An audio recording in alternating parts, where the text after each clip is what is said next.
Fala, papeleiros, tudo bem com vocês? Hoje eu estou aqui com duas sacolas de material escolar que eu comprei para dar aula. Todo ano, na minha aula de desenho, eu gosto de começar com materiais novos para os alunos. E aqui tem uma porção de coisas que eu vou mostrar tudo para vocês. Eu comprei numa loja de armarinhos, aqui em Jundiaí, ela se chama Aqui Tem. E é uma vibe tipo Maravilhas do Lar, sabe? E fica tudo muito barato. Eu vou mostrar para vocês tudo que eu comprei, porque como eu dou aula sempre para 16 alunos por turma, eu gosto de sempre fazer 4 kits, então normalmente eu monto por mesa. E aqui estão todas as coisinhas que eu vou mostrar para vocês. Então vem comigo para a gente descobrir como que os meus alunos vão começar o ano.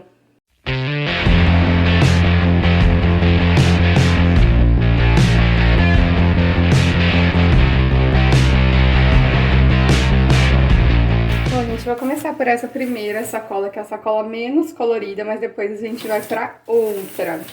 O primeiro item aqui, ó, que eu sempre gosto de trazer para vocês e mostrar para vocês o porquê que eu escolho dessa marca em específico, são os apontadores. Como eu falei para vocês, eu sempre divido a sala em 4 grupos de 4 pessoas, totalizando 16 alunos.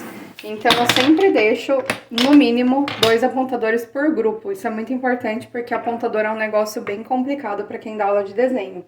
Eu sempre escolho esse apontador da Faber porque ele tem depósito transparente, então as crianças conseguem verificar quando ela tá quase cheia. E uma dica importante para você que é professor de desenho ou para você que é professor de qualquer outra matéria é nunca deixar que a sujeirinha do lápis chegue até um dedo abaixo aqui, ó, da onde ela termina. Então, sempre que a sujeirinha estiver aqui, é importante trocar, porque senão pode ir quebrando a ponta do lápis e isso danifica todo o trabalho que você tem e às vezes até o próprio lápis que você está usando fica ruim por conta disso.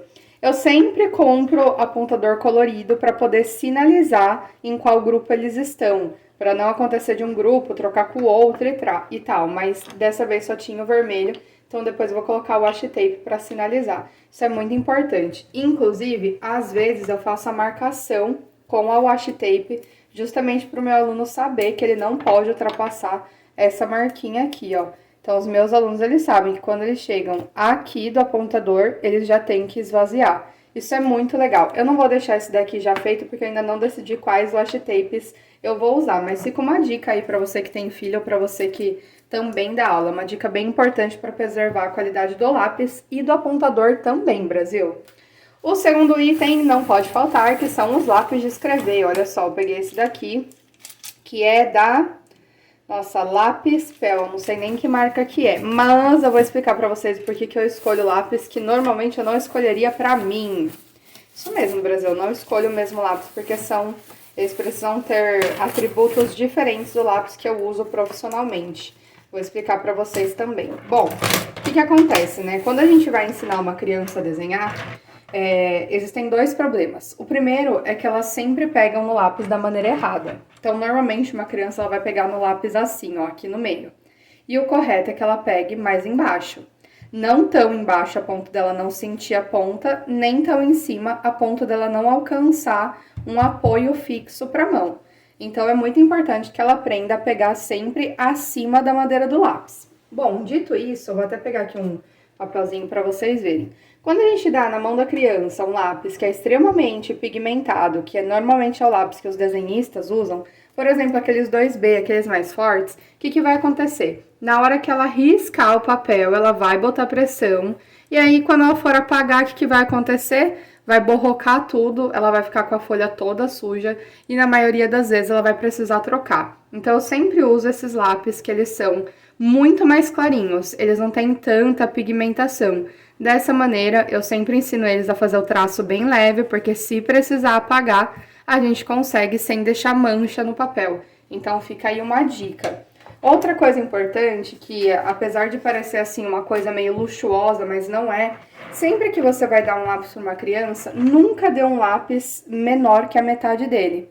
Porque se ela tem pouco espaço para pegar, ela não vai ter firmeza para segurar esse lápis. Então, a chance de você ter aí uma dificuldade maior na hora do desenho é bem grande. Outra coisa é nunca deixar a ponta muito apontada. Os meus alunos eles já sabem que lápis com pontinha muito fininha só serve para quebrar. Então, eles já sabem para deixar a pontinha sempre numa ponta média.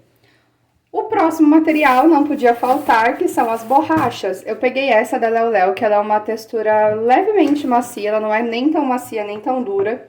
E é sempre o tipo de borracha que eu escolho. Eu também gosto bastante de outra, que eu acabei não pegando aqui nessa sacola, acho que tá na outra, mas depois eu vou mostrar pra vocês. A borracha tem que ser branca, ela necessariamente, é legal que ela seja de uma cor clara, pelo menos, não necessariamente branca, mas numa cor que você consiga perceber quando ela tá suja. E eu gosto de borracha quadrada, porque ela fica com várias pontinhas e fica mais fácil pra usar. Quanto mais barata for a borracha, melhor, porque você vai ter uma troca muito constante de borracha, então é bem legal que você tenha uma que você possa repor. E o último material que eu também sempre deixo para os meus alunos é caneta preta. A caneta preta, ela não serve só pra gente que é adulto, não, ela serve também para as crianças, para criar contorno, para você deixar um desenho com mais aparência de técnico. Então, os meus alunos, eles sempre sabem que contorno é feito com caneta preta, na maioria das vezes, exceto quando a gente está usando uma técnica mais diferenciada. Bom, deixa eu colocar isso aqui um pouquinho mais pro lado, porque a gente ainda não acabou todos os materiais e eu quero muito mostrar pra vocês a parte mais colorida. Aqui está a outra sacola. Eu vou até deixar aqui do lado, porque tem muita coisa. Não vai caber aqui, senão vai tampar toda a câmera. Mas só pra vocês saberem, né? Eu comprei aqui um item que não é para os meus alunos, que é pra mim, que é esse lançamento aqui que eu nem tava sabendo, que é o marcador artístico Dual Brush da Jocarofice. Eu não tinha visto ainda em nenhuma loja, acabei vendo lá e comprei pra mim. Inclusive, se vocês quiserem um vídeo só dela, deixem aqui nos comentários que eu faço pra vocês, porque isso aqui foi um mimo pra mim mesmo, não foi pros meus alunos. Bom, próximo item, então, da nossa lista que não pode faltar é lápis de cor. Eu sempre compro de 24 cores ou de 36 cores. Eu sempre opto por marcas que eu conheço a ponta. Então, essa daqui da Winner eu conheço. Ela é uma ponta muito boa e ela não é tão cara. Além disso, eu sempre observo também quais cores que vem, ó. Se vocês repararem, ela tem cores bem funcionais, tá vendo? Aqui a gente tem o roxo, tem o azul, tem o rosa, tem o cinza, que é bem legal ter também. O preto, o bege, o rosa claro, que é bem legal.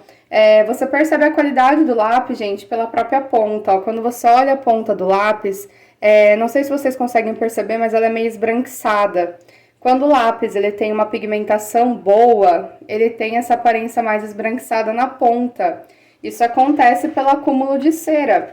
A cera vai acumulando pó e aí ela fica mais esbranquiçada. Às vezes as pessoas acham que é porque o lápis tá velho, mas não, é pela qualidade que ele tem. Então eu sempre opto por de 24 cores exatamente para ter uma gama de cores melhor, para os alunos poderem aproveitar mesmo essa gama de cores e principalmente também pela qualidade, né? Então marcas que eu super recomendo, Faber-Castell, claro, essa daqui da Winner, a da Multicolor é a minha favorita, mas não tinha lá. Tem também uma marca que vende na Calunga só, que é a Rap. É uma marca, assim, bem legal, porque tem o de 36 cores e não é caro. Esse daqui mesmo, ele foi, acho que foi 16 e pouco, de 24 cores. Então é um preço bem bacana. Mas eu sei que o da Multicolor também é bem baratinho e é de muita qualidade. Mas não tinha lá da Multicolor.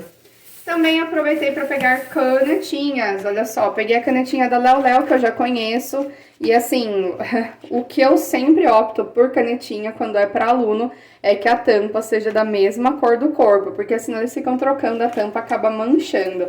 Essa canetinha aqui da Léo Léo, ela tem uma característica muito legal, vou até abrir uma para vocês verem, ó. Eu nunca deixo aqui nas embalagens, eu sempre vou colocando, mas o que eu curto muito nelas é a pontinha. Se vocês repararem, a maioria das canetinhas, ela tem uma ponta muito grossinha. Essa aqui da Léo Léo não, ó, ela é bem fininha, então ela permite um contorno bem legal e ela é legal também para você fazer pintura, não é aquela canetinha que deposita muita tinta no papel. E assim, embora a gente esteja cansado de falar para os nossos filhos, não pinta com a canetinha, na verdade a canetinha é feita para pintar também, Brasil. Então assim, não está de todo errado a criança usar a canetinha para pintar, desde que você use uma canetinha que tenha uma qualidade, que ela não vá rasgar o papel enquanto pinta. Inclusive, é interessante também observar a gramatura do papel que você está usando, porque às vezes o que está errado não é a canetinha, mas é o papel que você está usando aí junto com a sua criança. Dei aqui uma reposicionada na câmera só para caber mais coisa, e aí eu já vou chegar para vocês aqui nos materiais finais. Bom, um deles é a borracha que eu falei pra vocês. Eu peguei essa daqui da Merkur. Ela é muito boa, eu gosto bastante dela, especialmente pra usar em gramaturas. E como ela tem uma cor clara, ela acaba sendo fácil pra você perceber quando que ela tá suja. E o bacana é que ela é bem grandona, então assim, demora pra ela acabar. É uma borracha que eu super recomendo pra quem dá aula, porque ela tem as pontas e tal, é bem bacana. E o último material que eu uso bastante também com os meus alunos, né, para começar o ano, os materiais básicos, é cola bastão. Eu peguei essa da Léo Léo, que ela é bem baratinha assim, e eu gosto desse tubinho mais fino, porque eu acho mais funcional para criança. E esse daqui foram os materiais básicos que eu escolhi para começar o ano já bem colorido, ensinando as crianças, mostrando para elas como conservar os materiais. Eu sempre começo o ano mostrando mesmo como cada material funciona.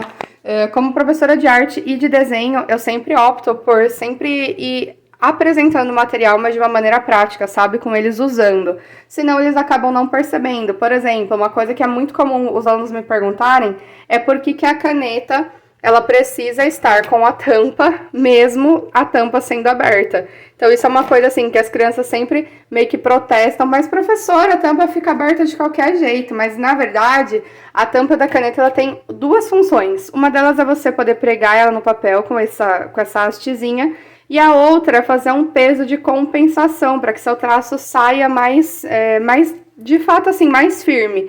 Quando a gente coloca a tampa da caneta aqui atrás, que é uma coisa que eu faço muito, a gente tem mais firmeza na mão para escrever com ela. E aí ela acaba ficando mais comprida, então o seu traço fica mais firme.